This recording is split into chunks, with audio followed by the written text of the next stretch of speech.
Hello everyone, सो आज हम बात करेंगे प्रीलिम्स सी सेट के बारे में। ठीक है, वैसे तो सच कहूं तो बहुत ही बेसिक सा पेपर होता है। इसमें इतना डरने की नीड नहीं है जितना कि मार्केट में डराया जाता है कि अरे सी सेट है। लेकिन हाँ, एक और चीज़ है कि इसको इतना हल्के में भी नहीं लेना है कि हम इसको टोटली निगलेक्ट कर दें, क्योंकि yes, because of this paper बहुतों का प्रीलिम्स मिस हुआ है। मतलब कि जो GS1 पेपर होता है वो एक बहुत बड़ा चैलेंज होता है, जिसके लिए सालों साल मेहनत करते हैं बहुत से एस्पिरेंट, नहीं निकल पाता। लेकिन बहुत से GS1 में स्कोर कर देते हैं 120 130 और सी सेट में रह जाते हैं। तो कहने का मतलब ये, हम इसको इस तरीके से पेपर को टैकल करेंगे, हम इसको क्वालिफाइंग ही मानेंगे, लेकिन इस तरीके से हम इसको टैकल करेंगे कि ना ही हम ज़्यादा टाइम वेस्ट करें और ना ही इतना निगलेक्ट कर दें कि यही हमारा पूरा साल बर्बाद कर दे। ठीक है, चलो सीधे स्टार्ट करते हैं without wasting the time. Prelims CSAT syllabus analysis UPSC CSE। सबसे पहले थोड़ा सीसेट के बारे में जानते हैं, जो आपको पता होगी, मैंने बताई भी थी, लेकिन फिर भी थोड़ा सा रिवाइज कर लेते हैं। देखो, सीसेट में टोटल 80 क्वेश्चन आते हैं, 80 क्वेश्चंस। जो GS1 है उसमें 100 क्वेश्चंस आते हैं। टोटल मार्क्स होते हैं 200 मार्क्स। ठीक, और यानी कि पेपर होता है 2 घंटे का। क्वालिफाइंग होता है इन नेचर, यानी कि एक फिक्स परसेंटेज ऑफ मार्क्स आपको लाना है and you will clear this paper. यानी कि आपको चाहिए होते हैं 33% ऑफ मार्क्स, यानी कि 66/200। 66 मार्क्स आपको लाने हैं, दैट्स इट। 66 बोले तो आपको 27 क्वेश्चंस करने हैं 80 में से। जैसे मैंने कहा ना, 80 क्वेश्चंस है, 200 मार्क्स है, तो जैसे एक क्वेश्चन होता है 2.5 मार्क्स का। GS1 में होता है आपका 2 नंबर का। नेगेटिव मार्किंग होती है 1/3 की, ठीक है ना, 1/3 ऑफ 2.5 मार्क्स। तो अगर गलत होगा तो उतने कट जाएंगे, 0.8 समथिंग। ये बहुत बेसिक सी चीज हो गई। ठीक है, 27 आपको सही करने आउट ऑफ 80। ये चीज आपके दिमाग में फिट होनी चाहिए, इससे आपका जो प्रेशर है सीसेट के रिगार्डिंग वो थोड़ा कम हो जाएगा, टेंशन कम हो जाएगी। 3 कंपोनेंट्स होते हैं। एक होता है इंग्लिश, जिसमें कि आपके पैसेज आते हैं, जिसमें रीडिंग स्किल्स का बहुत बड़ा रोल प्ले होता है। दूसरा होता है मैथ्स, जिसे बोलते हैं क्वांटिटेटिव एप्टीट्यूड। तीसरा होता है रीजनिंग, जिसमें कि लॉजिकल और एनालिटिकल आती है। ठीक है, चलिए थोड़ा सा मैंने चीजें आपके लिए आसान करी है, और वो ये क्योंकि मैंने कुछ टॉपिक्स यहाँ पे मेंशन किए हैं, और इसमें मैं आपको इंपॉर्टेंट टॉपिक्स भी बताऊंगा। जैसे जो आपका सिलेबस है, सिलेबस में ये डिफाइंड नहीं है टॉपिक। सिलेबस में बस लिख रखा है कि हाँ भाई, बेसिक 10th लेवल की आपको मैथ्स आनी चाहिए, बेसिक स्किल्स पता होनी चाहिए। बट ये थोड़े से इनको मैंने खोल दिया है। ठीक है, जैसे रूल्स ऑफ डिविजिबिलिटी हो गया, रैशनल नंबर्स, ऑर्डरिंग हो गया, डेसिमल फ्रैक्शंस हो गए, इससे क्वेश्चन आते हैं। ये आज ये सिंप्लीफिकेशन इंपॉर्टेंट है, square root, cube roots important हो जाता है, न्यूमेरिकल सिस्टम हो गया, एवरेज हो गया आपका इंपॉर्टेंट हो गया। ठीक, रिमाइंडर थ्योरम हो गया, उसके बाद रेशियो प्रपोर्शन हो गया, परसेंटेज हो गया। ये कुछ इंपॉर्टेंट टॉपिक्स हैं जहाँ से क्वेश्चन बार बार आते रहते हैं। अगेन ये कैसे पता चलेगा, जब आप PYQ को थोड़ा गो थ्रू करोगे, पिछले 4-5 साल के पेपर देखोगे, यूल सी कि कुछ ऐसे टॉपिक्स हैं जहाँ से क्वेश्चन बार बार आते हैं। ठीक, जैसे कि आपका SI and CI, pipes and system, boats and stems, ये कुछ इंपॉर्टेंट होते हैं। प्रॉफिट एंड लॉस हो गया आपका, ठीक, ट्रेन हो गया, स्पीड एंड डिस्टेंस हो गया, permutation, combination, probability, mixture allegation, यहाँ से क्वेश्चन थोड़ा सा ज़्यादा आ जाते हैं। This is very very important. वो है डेटा इंटरप्रिटेशन। इसमें क्या होता है, जैसे मैंने कहा था कि यहाँ पे तो एक एक क्वेश्चन आ जाएगा, एक स्टेटमेंट है, उसका एक क्वेश्चन है, उसका एक आंसर। DI होता है डेटा इंटरप्रिटेशन, मतलब कि आपको एक कह सकते हैं कि स्टेटमेंट देंगे, मतलब कि एक बड़ा सा पैराग्राफ होगा, उसमें अलग अलग स्टेटमेंट्स होंगी, उसके बेसिस पे आपको एक टेबल फॉर्म करनी है, और उसी टेबल पे 4-5 क्वेश्चन पूछ लिए जाएंगे। तो यानी कि कुछ DI 3 नंबर की, मतलब 3 क्वेश्चन होते हैं, किसी में 5 क्वेश्चन होते हैं। मतलब एक DI आपको 10-12 नंबर, 8-10 नंबर दिला सकता है कि झटके में। ठीक है, तो DI थोड़ा सा ट्रिकी तो होता है, आसान भी होता है, but it is very good for scoring. Calendar से रिलेटेड आ जाता है, प्रॉब्लम ऑन एजेस से आ जाता है। ये कुछ इंपॉर्टेंट टॉपिक्स हो गए। ठीक है, क्लॉक से रिलेटेड हो गया। बाकी सारे ये आपके जितने भी टॉपिक्स हैं, तो ठीक है, इनके बारे में थोड़ा बहुत आइडिया होना चाहिए, लेकिन जो मैंने थोड़े मार्क कर रखे हैं, थोड़े ज़्यादा इंपॉर्टेंट होते हैं। उसके बाद अगर हम बात करते हैं रीजनिंग की, तो रीजनिंग में जैसे थोड़े से लिमिटेड है। जैसे इसमें से आपका अल्फाबेट टेस्ट हो गया, सीरीज से क्वेश्चन आ जाते हैं, डायरेक्शन से आता ही आता है, कोडिंग डिकोडिंग से आता है, सीटिंग अरेंजमेंट होता है, पजल जैसे कहते हैं ना, पजल, तो ये हो गया सीटिंग अरेंजमेंट। तो इसमें से क्वेश्चन आ जाते हैं। इसमें भी जैसे DI में आते थे कि आपको एक पैराग्राफ दे दिया, उसमें से आपको फिर एक आंसर को फ्रेम करना होता है। तो जब आप प्रैक्टिस करोगे, then you will understand it better. Blood relation से क्वेश्चन आ जाता है। ठीक, अर्थमेटिक रीजनिंग हो गया, इंसर्टिंग द मिसिंग कैरेक्टर हो गया, ये आ जाता है। कॉज एंड इफेक्ट से हो गया, सिलॉग, अगेन वेरी इंपॉर्टेंट सिलॉग, तो यहाँ से कुछ अच्छे खासे क्वेश्चन आ जाते हैं। Cubes and dices, analytical reasoning, तो ये कुछ सब टॉपिक्स हैं ऑफ द रीजनिंग पार्ट। ठीक है, उसके बाद इंग्लिश की मैं बात करता हूँ। देखो, इंग्लिश का एज सच कोई डिफाइंड सिलेबस नहीं है। मैं सिंपल सी आसान भाषा में बोलूँ कि अगर आपकी इंग्लिश अच्छी है, आपकी ग्रामर अच्छी है, आपकी रीडिंग स्किल अच्छी है, आपकी वोकेबलरी अच्छी है, तो ये पार्ट आपके लिए आसान है। तो इसमें जैसे कि आपका, ठीक है, इंग्लिश लैंग्वेज होगी, कॉम्प्रिहेंशन स्किल्स होगी, क्लास 10 लेवल की आती है। ठीक, इंटरपर्सनल स्किल्स होगी जिसमें कि कम्युनिकेशन स्किल्स की आपको रिक्वायरमेंट होगी, स्टेटमेंट्स होगी, देखो कुछ स्टेटमेंट दी जाएंगी, उसका क्या कंक्लूजन निकल के आएगा, तो इस तरीके से क्वेश्चन आते हैं, ठीक। डिराइविंग कंक्लूजन, ठीक है, स्टेटमेंट से उसका आपको कंक्लूजन को डिराइव करना है। वेरियस टाइप ऑफ पैसेजेस रहते हैं, जैसे कि अब जैसे किस तरह के पैसेज रहते हैं, जैसे कि कोई पर्टिकुलर पैसेज दे दिया तो उसमें ये पूछा जाएगा भाई जो राइटर है वो क्या सिग्निफाई करना चाह रहे हैं, वो क्या मीनिंग बताना चाह रहे हैं पैसेज के थ्रू, या इस पैसेज को आगे इसका वे फॉरवर्ड क्या है, ठीक है, कंक्लूजन क्या है। तो इस तरीके से, तो कहने का मतलब है कि रीडिंग स्किल्स, तो 3 चीजें होती हैं। एक तो आपकी रीडिंग स्किल हो गई जो आपकी अच्छी होनी चाहिए, तो तभी मैं बोलता हूं कि न्यूज़पेपर पढ़ लो, ठीक है। उसके बाद दूसरा आपका कह सकते हैं वोकैबुलरी अच्छी होनी चाहिए, और तीसरा आपकी ग्रामर अच्छी होनी चाहिए। और करना क्या है, कुछ नहीं है, रीडिंग स्किल के लिए भाई जितना रीड कर सकते हो उतना आपके लिए बेनिफिशियल रहेगा। वोकैबुलरी के लिए डिक्शनरी आज के डेट में अवेलेबल है, भाई कोई भी वर्ड समझ में नहीं आता है, चाहे न्यूज़पेपर हो चाहे आपकी बुक में हो, उसको सर्च करो, उसका मतलब ढूंढो, that's it.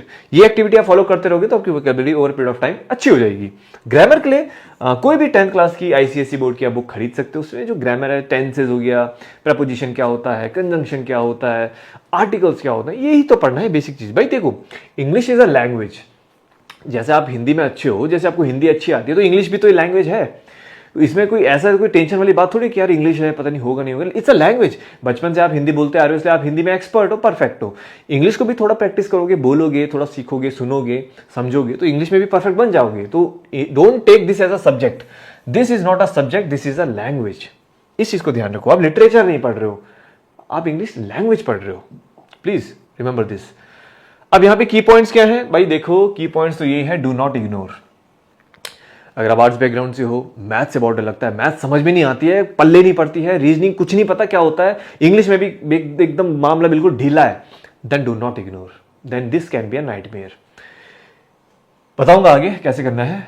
Don't invest too much time. अगर आप साइंस बैकग्राउंड से हो, बीटेक फील्ड से हो, अच्छा खासा मैथ्स और रीजनिंग में कमांड है, तो ये फिर टाइम वेस्ट मत करो इसमें, कि इतना नहीं कि फिर आपने सुना है कि सीसेट टफ होता है तो आप भी डर गए खामोखा, ऐसा नहीं है।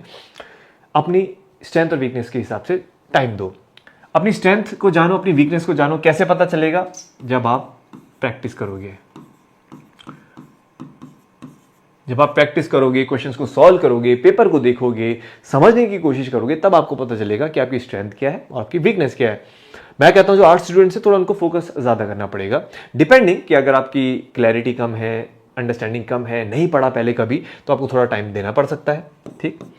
जो साइंस स्टूडेंट्स हैं तो ठीक है, बचपन भर में मैथ्स पढ़ रहे हैं, बीटेक वाले मैथ्स और फिजिक्स पढ़ रहे हैं, मैथ्स में अच्छे हैं, और फिर वो जो लॉजिकल और जो एनालिटिकल रिक्वायरमेंट होती है रीजनिंग की वो भी अच्छी होती है, और इंग्लिश है, फिर मैथ्स रीजनिंग में इतना स्कोर कर दोगे, इंग्लिश में नीड ही नहीं पड़ेगी, समझ रहे हो।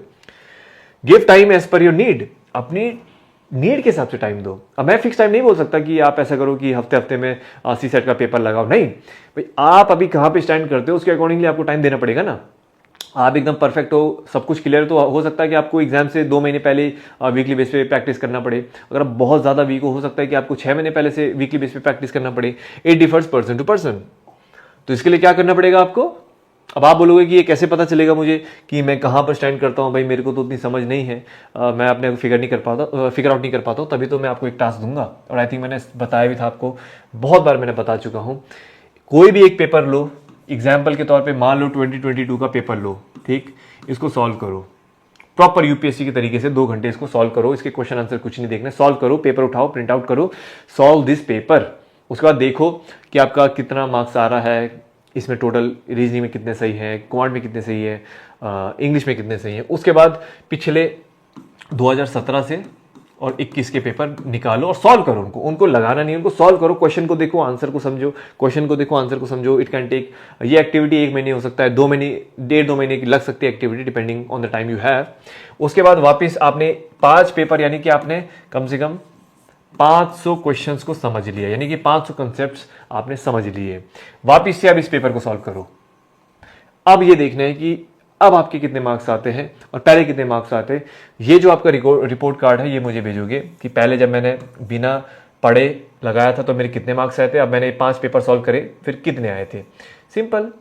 और उसके बाद जब आप मेरे को अपना स्कोर कार्ड भेजोगे तो मैं बताऊंगा कि आपको कितनी मेहनत करनी है, ठीक है। तो I will give you the solution as per your need, क्योंकि फिर मेरे को पता चल जाएगा कि आपने 5 पेपर में, देखो मैं एनालाइज कर दूंगा सिचुएशन को कि भाई 5 पेपर लगा के आपका कितना इंप्रूवमेंट हुआ है, इंप्रूवमेंट हुआ भी है, नहीं हुआ है, इंप्रूवमेंट हुआ है तो मैं आपको फर्दर टास्क दूंगा, इंप्रूवमेंट नहीं हुआ तो मैं आपको बुक रिकमेंड करूंगा, इंप्रूवमेंट जीरो है, कुछ भी नहीं है, ना कि नेगेटिव हो गया बल्कि, तो मैं आपको लेक्चर रिकमेंड करूंगा। तो ये चीज होती है, ठीक है ना। तो I will give the solution as per your requirement. Resources की मैं थोड़ी बात करता हूं।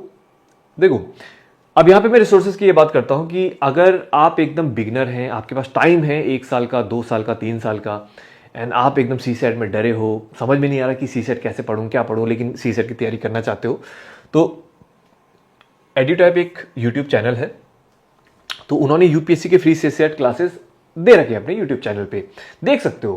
क्योंकि जो हर लेक्चर है 1 घंटे का है, शायद 100-150 लेक्चर है, तो जिनके पास टाइम है 2-3 साल बाद वो इसको रेफर कर सकते हैं, मतलब they can afford it, time है आपके पास, तो 1-1 घंटा हफ्ते में 1-2-3 लेक्चर भी देख लिए तो महीने में आपके 10-12 लेक्चर हो जाएंगे, साल भर में आपका लेक्चर खत्म, छुट्टी, सी साइड हो गया आपका। तो आप ये रेफर कर सकते हो। लेकिन कुछ हैं जिनको 1 साल बाद देना है, टाइम कम है, लेक्चर देखने का टाइम नहीं है भाई, हर किसी के पास टाइम नहीं होता है, 100-150 लेक्चर कौन देखेगा, अभी जीएससी कंप्लीट नहीं हो रही है, तो आप अरिहंत की बुक रेफर कर सकते हो। अरिहंत की बुक है, इसमें क्या है कि प्रीवियस 5-6 साल के पेपर्स तो हैं ही, साथ ही मॉक टेस्ट भी दे रखे हैं प्रैक्टिस के लिए, और जितने भी मैंने आपको कंसेप्ट दिखाए ना भी क्वांट रीजनिंग के, वो उन्होंने समझा भी रखे हैं थोड़े आसान तरीके से, तो उससे आपका थोड़ा बहुत सी सेट अच्छा खासा कवर हो जाएगा। अब जो जिनका बिल्कुल अच्छा खासा कवर है कि भाई मेरा मैथ्स रीजनिंग सब बढ़िया, मुझे बस प्रैक्टिस के लिए बताओ, मुझे प्रैक्टिस करनी है, I don't want to understand this concept, मैं ऑलरेडी एसएससी बैंकिंग करके आ रखा हूँ, आप पीवाईक्यू बुक सॉल्व करो, आपके लिए मोर देन सफिशिएंट है, यानी कि प्रीवियस ईयर बुक सॉल्व करिए, प्रैक्टिस करिए, that is more than sufficient. अभी आप में से हैं कि मुझे आर्यन वरियन फॉलो नहीं करनी, मुझे बिल्कुल कोर बुक बताओ, मेरे को बिल्कुल जीरो से स्टार्ट करना है, बेसिक से, मुझे जीरो ग्राउंड लेवल से करना है, तब आप आर.एस. अग्रवाल सर की बुक फॉलो कर सकते हो for quant and reasoning. Quant की अलग बुक आती है और रीजनिंग की अलग आती है, तो अलग अलग बुक है, तो इनको फॉलो कर सकते हो। काफ़ी अच्छे उन्होंने, बहुत ही सिंपल, थोड़ा लेंदी मेथड भी है लेकिन सिंपल उन्होंने अच्छे से एक्सप्लेन किया और हमारे लिए सफिशिएंट है to tackle such questions if they come in the UPSC. और लास्ट में आता है इंग्लिश के लिए। इंग्लिश के लिए देखो 2-3 चीज़ें होती हैं। Newspaper is a must for reading, बहुत बहुत ज़रूरी है इंग्लिश इंप्रूव करने के। देखो 3 ही तरीके हैं। सबसे पहले तो ये है the more you read the better you get, ठीक है ना। तो you have to read as much as you can. तो अच्छी बात तो है, आप बुक्स पढ़ रहे हो, आप मंथली मैगजीन भी पढ़ रहे हो, but apart from that newspaper reading will help you the more. इसलिए मैं कहता हूँ चीज़ों को पढ़ना चाहिए। जैसे जो कोई बोलता है जेडी नोट्स पढ़ लूँ, बुक की जगह नोट्स पढ़ लूँ, न्यूज़पेपर की जगह नोट्स पढ़ लूँ, तो जब नोट्स ही पढ़ोगे तो रीडिंग स्किल कैसे इंप्रूव करोगे, मेल्स कैसे निकालोगे फिर जब रीडिंग ही नहीं करोगे, ठीक है। तो रीडिंग इज़ वेरी इंपॉर्टेंट। अगर कोई वर्ड समझ में नहीं आता उसके लिए वोकैबुलरी है, ठीक है।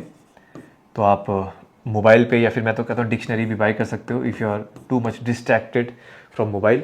और तीसरा होता है वो है एक ग्रामर की बुक। रेन एंड मार्टिन भी आती है एक किताब, अगर आपको कन्फ्यूजन है कौन सी लूँ, रेन एंड मार्टिन होती है जो आपकी अमेजोन पे मिल जाएगी। 2 बुक, मतलब उसका क्वेश्चन अलग, बुक अलग होती है और आंसर बुक अलग होती है। तो आपने हाई स्कूल वाली लेनी, हाई स्कूल वाली, ठीक है। या फिर आप किसी भी 10th या फिर आईसीएसई बोर्ड की ग्रामर बुक ले सकते हो, that is more than sufficient है, ठीक है।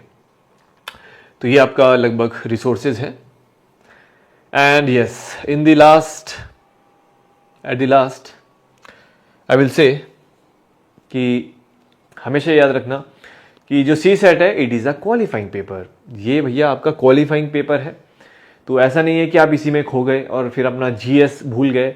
ये दिमाग में रहना चाहिए कि जब आप प्रैक्टिस करो, जब समझो चीज़ों को, अगर आप मैं कहता हूँ कि अगर आप 80 to 100 स्कोर कर पा रहे हो सी सेट में out of 200, then you are on a safer side. ज़्यादा भी इतना ही स्ट्रेस नहीं करना है कि भाई मेरे 120-40 आ जाए, कोई फ़र्क नहीं है। आपके पास 66 से मार्क्स ज़्यादा आनी चाहिए। If you are getting 80-90 that means you are safe. बस प्रैक्टिस करते रहो, फिर रेगुलर बेस पे प्रैक्टिस करते रहो, क्योंकि maths, reasoning, it's all about practice, ठीक है। इनमें प्रैक्टिस मांगता ही मांगता है अपने हाथ को सेट करने के लिए। तो ठीक है, बस यही है, इट्स अ क्वालिफाइंग पेपर, तो give time accordingly. So that's it from my side in this analysis. So thank you so much guys and see you soon.